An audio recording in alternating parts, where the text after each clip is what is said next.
Hi, my name is Stasha Gominak. I'm making another one of the short videos called Sleep Chats. And this particular one is after a question from someone who has narcolepsy. And I'm making this video about the sleep switches.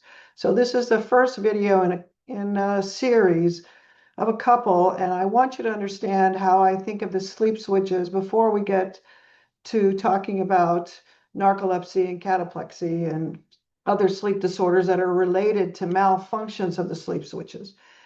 Here is a very simplified drawing of where the reticular activating system is in what we call the brain stem.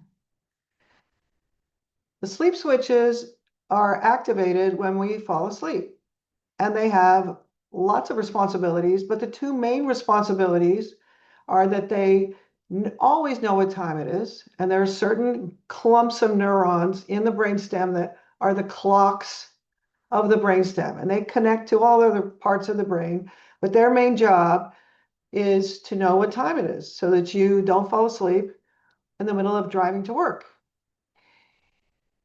The second set of clumps of neurons are the ones that paralyze us. And those cells that paralyze us actually make our muscles go limp and unable to move in deeper sleep. So if you've watched the videos that talk about what is a hypnogram, how do I sleep, the fact that we get paralyzed in sleep, you'll know that we get paralyzed in sleep. No one really knows why that is, but it is my assumption that we have to paralyze the moving parts in order to repair them. Now, as soon as I tell you about those switches and I tell you that your brain always knows what time it is, that's normal function. There will be people who have some screwed up sleep switches that don't work right. And I want to make the point that the sleep switches are one of the most important things in our whole body. They valiantly do their job. By the time that you start to have troubles with the sleep switches and you manifest the type of symptoms that we're going to talk about in the other videos about narcolepsy, your body has been trying to repair your sleep switches for a very long time.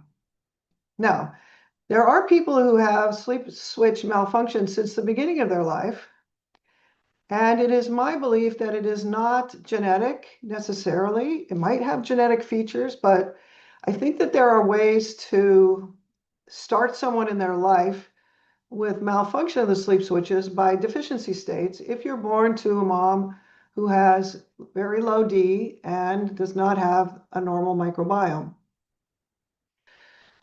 So sleep switches are interconnected groups of neurons that have different jobs. For instance, the cells that paralyze my face and my mouth while I'm asleep might be a different clump in a slightly different place than the cells that paralyze my arms or paralyze my chest or paralyze my legs.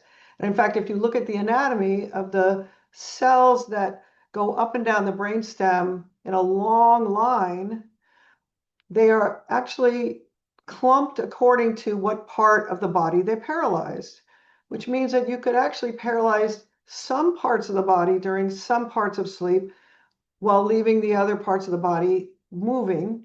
And in fact, we know that in rapid eye movement sleep, we paralyze the oral pharynx or the what are also called the bulbar muscles, head, neck, throat.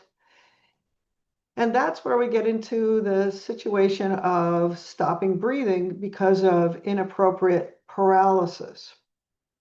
Also, if we don't paralyze those muscles correctly during the phase in which it was supposed to be repairing, then that part of the body might actually go bad or start to have pain or start to wear down in an isolated way. For instance, during rapid eye movement sleep, if I'm supposed to keep the jaw from chewing, which is one of its major jobs, then the jaw muscles that chew are supposed to be paralyzed. If they're not paralyzed and you tend to grind your teeth or repetitively chew during one of the phases of sleep, then you may develop jaw joint pain and teeth that are worn down.